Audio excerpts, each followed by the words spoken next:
I think Brunson is still getting there. Okay. They both play two entirely different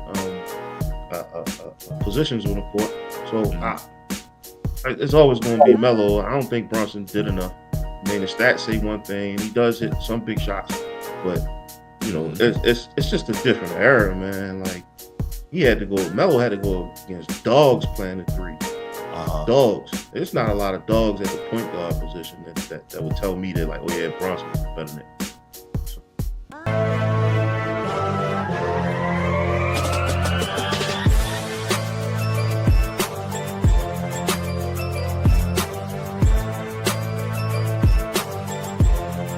If you're watching here on YouTube, make sure you go ahead, click that subscribe, that like, that notification bell. Make sure you're kept aware anytime we drop new content on the channel. If you want the audio only version of the podcast, open up your audio podcast platform, hit the search bar, type in The Format Podcast, and we should come right up. If you enjoy the content as you listen, make sure you give us a like, a 5-star review, and drop a comment. All that stuff helps us rise in the algorithm, helps us find more sports fans, helps more sports fans find us. And write it down, put it in your phones, make a note of it. The Format Podcast is live Sunday mornings at 10 a.m. Eastern. And finally, if you're really and truly enjoying the podcast and you want to help the show continue to grow, make sure you go ahead, click that join button, join the channel. We're going to have some exclusive content just for you. With what we have seen recently, and I'll let you kick this off, G, with your thoughts while I get the B-roll together. With what we've seen recently in the last few years from Jalen Brunson, and then obviously what we saw from Carmelo over the years, it now I think creates a very interesting question on who has been the better New York Knick. Obviously, Melo was there a little longer than Jalen Brunson, but who's been the better Knick, man? I'm gonna let you start on this. What do you think? I think a better topic would be, is LeBron in his prime better than Jokic in his prime? That would be a better that would Oh, be a better topic for me. But I'm gonna let Baltimore Bruce live, and we're gonna talk about Melo versus Brunson. I think Brunson is still getting there. okay. They both play two entirely different positions on the court. So Mhm. it's always going to be Melo. I don't think Brunson did enough. I mean, the stats say one thing, and he does hit some big shots, but Mhm. it's just a different era, man. Like he had to go. Melo had to go against dogs playing the three. Uh-huh. Dogs. It's not a lot of dogs at the point guard position that would tell me that like, oh yeah, Bronson is the better than it. So, I think so that's actually pretty fair. So let's look at some of Carmelo's highlights throughout his Knicks career. Obviously one of the most elite wing players, one of the most elite wing scorers ever. Um, Athletic, could rebound, just one of the best mid-range players we've ever seen. And it kind of sucks for him that his last few years he was in positions where he wasn't getting the same amount of touches and the same amount of shots because it messed up his career averages in terms of I think he ended up averaging 22 points per game for his career, and that should have been higher, right? Because I don't know, Edward. I don't know, man. I don't know if it's I don't know if it's Carmelo all day, every day. But um, just looking at him, Melo, man, just his one-on-one skill was so official. And I'll tell you what, quick side note, in cutting this B-roll and watching a lot of the clips, I think it was very interesting because you know, he played in an era where a big part of it was, towards the middle and the end of his career, they wanted teams to shoot way more threes, right? And I know he said when he went to Houston, they were like, you're not going to get mid range, shoot the three.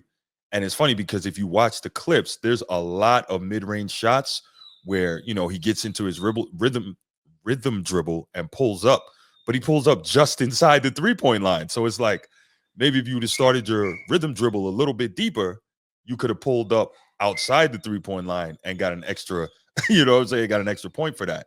Because you're shooting like 20, 21-foot mid-range jumpers, deep mid-ranges. Well, you could take a step back and get an extra point for it. I don't know. But I think Melo clearly was an absolute problem. Michael Jordan obviously saw Melo as an absolute problem. So you see all of that, and you're like, damn, he was a monster. But I want to say I think they only made it to the second round once or twice with Carmelo. And you look at that and you say, well, did he underachieve, or was it more a function of the Knicks had to give up so much in the trade deal to bring him over from Denver that they couldn't get enough around him? Not really sure, but he definitely was a monster. Let's see. I think I had They these numbers. gave Amari Stoudemire $100 million to do almost nothing, to take wine baths and shit and pose on pictures. He Well, didn't do anything. remember the microfracture surgery, right? So that was a problem. So he ended up with the major knee injuries and was never the same after that. So yeah, I get it. So Melo averaged 28 a game in the playoffs for the Knicks, 8 rebounds, uh, 85% from the stripe. Did not shoot the three well in the playoffs. 30%. Let's give him that, and 40% from the floor. Right now, to your point, yeah, he had to go against Paul George in the East, and during those times, Paul Pierce, uh, obviously LeBron. That was tough. That was tough, no doubt. But still, like he was getting his, but I think maybe Melo is probably the epitome of one of those type of players that does his thing, but on the professional level, like how much did that really help his team in terms of advancing and getting where they need to be? I don't know. I don't know. Um, Yeah, I don't know. That's a reach, I think. I'd say you look at a guy, tool set, pause. The first thing you gotta say is this guy is capable of scoring on all levels. mhm, With anyone, right? Like regardless of the mismatch. You talked about, the if he would have took a step in and shot the ball, he was going to his spots. One of the best scores we've seen in the league in a long time because he mhm, can do it on all levels. yeah, But Brunson, I mean, I think the this is a good topic because we talking about Knicks, but I don't think Brunson been there long enough okay, to compare to Melo. I mean, yeah, he passed the ball. I saw that uh, in the chat. He passed the ball, but then it's not really going against a lot of premier guards either. So uh, that's true. That's true, and we gotta take that and into then, account. Competition matters. You're right. yeah, Um, what I'll say though, they both so far have 3 seasons in the playoffs with the Knicks, right? So Brunson has 3 playoff seasons with the Knicks. So does Melo. So we'll go to looking at some of Jalen Brunson's B roll now, and then we'll get to some of his numbers. So what impresses me about Brunson, right? He's not super quick, he's not super athletic, but somehow he always manages to like get to his spots. Like that's another guy who can really get to spots. And let me say this real quick. Obviously, we just saw what he did against the Pistons, and so I was wrong because I picked the Pistons to win that series in 7. I think I just thought that Cade Cunningham and those young boys and the way they're coached would be enough, but uh, Jalen Brunson, he did what he did. The Knicks did what they did, and maybe it's something to do with the Pistons' youth. So they have an opportunity, barring injury, to be a very successful team next year. But this isn't about that. Uh, yeah, you watch Brunson. He looks really strong too. How he can kind of bump and bounce off of contact, and then here, this was the game winner. Um, against the Pistons the other night to kind of seal that. That was crazy. And Brunson also you making that stink face, G. Brunson won clutch player of the year in the NBA this year, which means he's consistently making those kind of shots to put games away. And I think that's impressive. So before I get back to never you, heard of that award, sir. I mean, it's an award, clutch player. I never heard of that award, sir. Is that a They added millennial thing? they added it a couple years ago when they renamed all the awards and whatnot, when they made Michael Okay. Jordan MVP and all those things. I think they added that then. Um, yeah, so in his 3 playoff series so far with the Knicks, Jalen Brunson has averaged 30 a game, uh, shot 52% from the floor and 32% from three, with 7 assists per game. Now, he's a point guard, technically, I guess. So the assists are gonna be higher. So I don't like hold that against Melo in the discussion, but he has he's had a lot of moments. I think I want to say I saw this stat the other day that he's like now second to Patrick Ewing in 30-point playoff games for the Knicks. I believe that's the case. So that's something to look at. Again, I get you on competition, but I think Brunson. I don't know. It's a problem. I can't really like. I've been thinking about this since I came up with the topic, and I'm like, well, since Bruce sent me that topic, and I'm like, I don't know, man. That's tough. I think they're both animals, but I really don't know. Chat, put it in there. Who you guys think has been the better New York Knicks? Let's say in the playoffs, so far. They both have 3 playoff seasons. So between Melo and Brunson, who you think is the better playoff Nick? Yeah, go ahead, G. Oh, do you think Brunson will be a Hall of Fame? Ugh, Yeah, gee. exactly. Yep. Well, everybody's a Hall of Famer in basketball, right? So, No, you can't say that. You can't say that. you know. You can't say that. Can't say that. What's up, Tim Jones? How you doing, man? Hit that like and subscribe. Brunson. Okay. Chief Sid Bubba says Melo so far, but that could change. Okay. Okay. Um, I wonder what he was thinking, LeBron or Kobe when he hit the game winner. Edward, you can't be serious, man. What kind of question is that, man? I'm not. You know what? You can have that. That can't be a real question. But yeah, I think that I don't know. I think that's a tough one. I really I brought up this topic because I thought it was a good discussion piece. I didn't really have an answer to it. I know, no, you guys are expecting me on this show to have an answer to that question, but I really don't know, man. But I think it's going to depend on how far Brunson can take the Knicks in the playoffs. And like, let's say he goes off in this Celtics series, then who knows? But if he goes off in the Celtics series, but they lose, which they will, what does it matter? You know what I'm saying? So, G, you got anything to add before we open up the phone lines on these topics? No, nothing. I thought All right, let's get it. Yeah, got man. this was a this was a tough one right here. I think so too. Yeah, yeah. They played two different positions, two different times in the league, Mm-hmm. and they just starting to play defense now. But if you Side talk to people that played, like most of the All Stars, they say that Melo was the toughest person to Paul check. Pierce said that. Paul And Pierce said Melo was a yeah, low he was pause.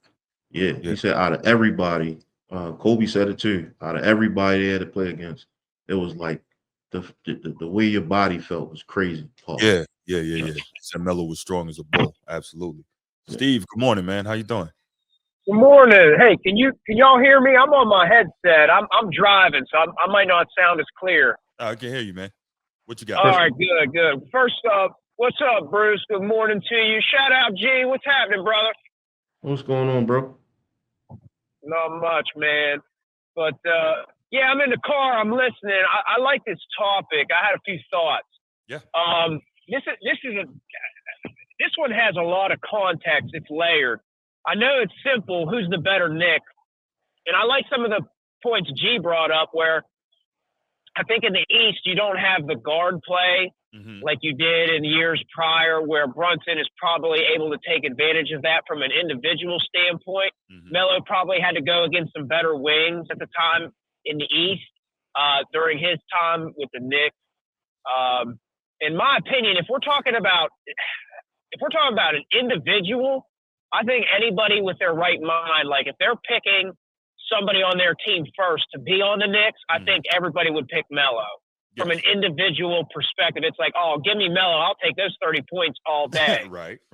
You know what I'm saying? I think pound for pound, and as an individual, you would take Carmelo. But it seems like the context of it, like, who's a better Nick? So in my mind, I'm thinking, what translates better to the team?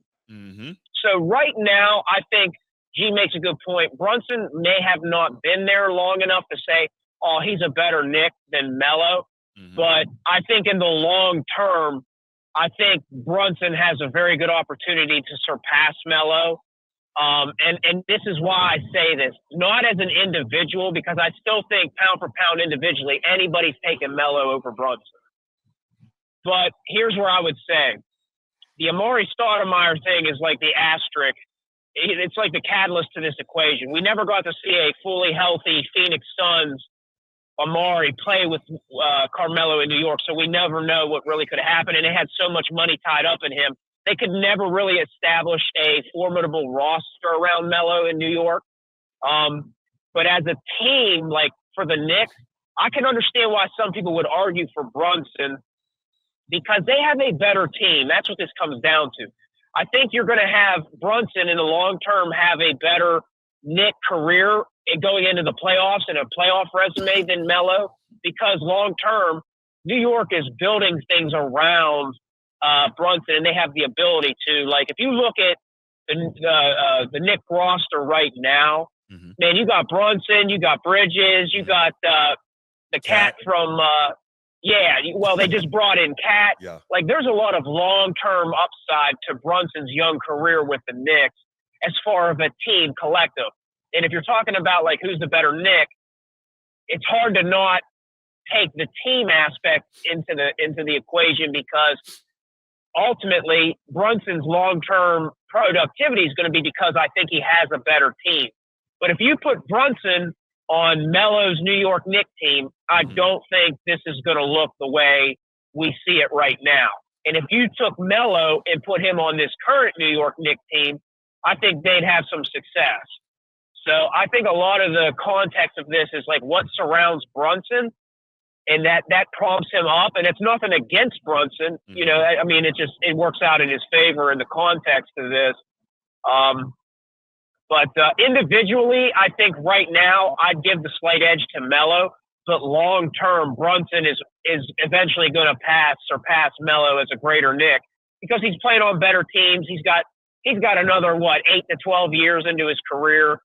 So I think the long term Brunson. But if we're just talking individual, like who am I picking? If I was a Knick organization, say we have a draft, anybody in their right mind would take Carmelo over Brunson.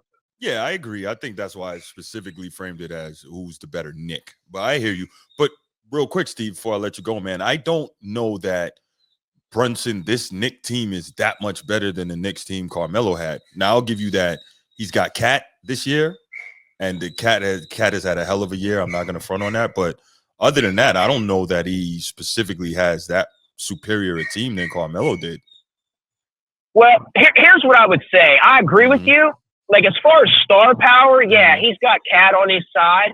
But when you look at the overall depth, when you add a Mikal Bridges and you have who's the Cat they picked up a couple years ago? He plays the 3 for them. I can't remember his name. Josh Hart's there. There's the other guy. Who's the other dude am I thinking of? Bridges. OG Anunoby. OG Anunoby. Yes, thank you. Anunoby. Like, when you add that depth of a Josh Hart, Bridges, Anunoby, like, those are 3 quality defenders and guys that can play a role. But at any night, it's like one of them guys can go for 15 to 20 points. And you add that to the idea of having Brunson and Cat. Melo never had that type of depth around him in New York. Right. Like, he had 1 year where I believe J.R. Smith won 6th Man of the Year. Correct. But outside of that, and they didn't have Torrey that season, if I'm not mistaken. And if they did, it was on a very limited role. So it's like, I would say that the team, I would push back and say, I do think Brunson's team, depth-wise and having a guy like Cat, I think it's better than pretty much anything Melo had in New York during his time there. So I think that metric kind of goes into Brunson's favor. Now, it's nothing against Brunson. That's not his fault. Right. You know, he just plays with the guys he's got given around him. Yeah. But I do think when we're talking about greatest Knicks, the Knicks are one of those franchises where you get measured by your playoff resume. You know, it's one of those franchises where it's like the playoffs is what really ultimately determines you. It's not like playing in like Atlanta or you know, some of these franchises that don't have such history. So I think when it comes down to it, you're going to look at long-term Melo's playoff resume versus Brunson's playoff resume. And as of right now, I think it's close. I'd give the slight edge right now to Carmelo. But long-term, I think Brunson's going to surpass him just because of a lot of the things around him that Melo may have not had. All right. Fair enough. But yeah, man, I appreciate you taking the call. I'll be in the chat. Shout out Baltimore, G. I like you repping Melo, man. It's always Baltimore, baby. All right, fellas. Steve, thanks for the call, man. Yes, sir. Y'all stay blessed. You too, man. All right, good call from Steve. All right, we'll wait another 30 seconds, see if we get another call on this one. If not, then we will move on to the I don't even know what to call it. Oh, here we go. All right. Lacking. What's going on, brother? Good morning. What's going on, man? Hey, I was just enjoying the show, man. But hey, this is a good topic for me, and this is a good basketball topic. Yes, sir. Because I agree with you. I disagree with Steve, really. I'm a big Melo, a fan of Melo game, right? But to me, I give Brunson the edge based off what you said. Melo's unwillingness to pass the basketball. I don't know if it's unwillingness, Nino, or him fully understanding the role of being a traditional bucket-getting small forward. I don't know if it's unwillingness, though. But go ahead. Well, you would say that, but they had a podcast where Shump had a podcast, right? Yeah, I believe so. And he was talking about how he kept being open in the corner, but instead of Melo passing the ball to him, Melo was taking some type of fadeaway step back. And he asked Melo, hey man, swing it, I'm open. Right. And Melo told him straight up, man, I practiced that shot. So to me, there's unwillingness to at least get the team involved. Right. Because you want to shoot all shots. I got you. So do you see it more as so how you use your team is a lot of it is like their willingness to try. I know I don't want to bring them up because you're hot right now, but Jokic was out there yesterday trusting anybody that hit a shot. It's a risk to it. True enough, they gonna hit or miss, but it'll keep the defense more honest, if you ask me.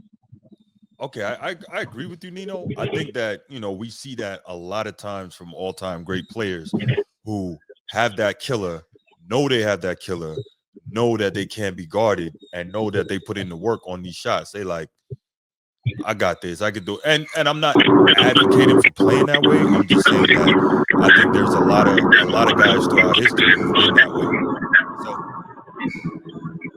right, but this not is, but this where your MJ argument come into play at, right? Because once MJ got in the system, I don't think nobody was able to accuse MJ of ball hogging anymore. Now the big shot, MJ was gonna take that. But even throughout the flow of the game, if he got double teams or this and that, he would, he could pass the ball off, and he would pass it. Correct. And get you hit in the mouth. I seen a lot of shots where Melo was just taking bad shots. Okay. I give the nod. My 2 cents. Not like you wanted to, but you didn't. My 2 cents, and they try to convince you to come over to the other side would be Melo played against some of the premier threes and some of probably like way more Hall of Famers than Brunson will see in his career. I just think, when you get into a battle, right? Like you're not counting. He a 30-shot player. You're gonna demand 30 shots a game regardless. And that's at the time when that was at. It was almost like if James Harden had a chip on his shoulder, right? And he played with a chip on his shoulder. He played for points. But if he played against like some of the premier threes or twos, I'm sure we would see a different animal coming out. Melo played like a monster, bro. Like when he suited up, he knew he was going against some of the greatest threes that the league's seen, and he had to play. I mean, did he win all the battles? No. Did he miss shots? A lot of them. But the fact is, it was big ticket entertainment, and everybody wanted to see those matchups. I can't really say the same for Brunson right now. I can't really say like there's people like looking like, oh yeah, it's Brunson versus whoever. I don't see that as often as I did when I was watching Melo and the NBA at that time. So I think it was a matchup thing that was the big draw, and the reason why he had to put on the show. Chuck was a support player at best, and I don't think he put the work in his offense to be what where he was so he can demand shots like that. J.R. Ryder did. J.R. Smith. Sorry. J.R. Smith did. That's a fact. That's a fact. Yeah, that was just my way of trying to get you to come over to this side, bro. That's all. I know he was a Chuck, AK-47 at times. I don't know if I can say that on here, but yeah, he definitely was shoot first. He always had to shoot first.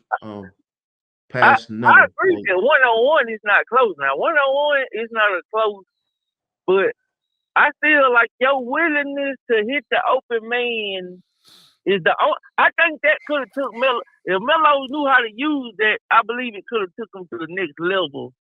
Where he didn't, he could have took a break on offense. He could use it again. Like we knew how dangerous Mike was. Even Kobe in his later years, when Kobe was shooting all the time, when they called Kobe a ball hog, when he got after Shaq, when he was losing, I think Phil had that talk with him like, hey, this is what Mike did. You gotta trust him a little more. Yeah. And when he trusted, when Kobe started trusting the players a little more, even if they hit or miss, you knew he'll throw it. Yeah. He opened the game up. So I think Melo just missed that. He just, he said Baltimore in him. Oh, my bad, fellas. All right, Bruce. All right, G. All right, Nino, man. Thanks for the call, brother. Appreciate you. All right. Go Steelers. Yeah, whatever, man. You see how he slipped that in at the end, right? Pause. Wow. You heard him, right? Thanks. It's crazy. My man doing Go Steelers, man. You better get out of here with that, Nino. We're not doing that here. We're not tolerating that.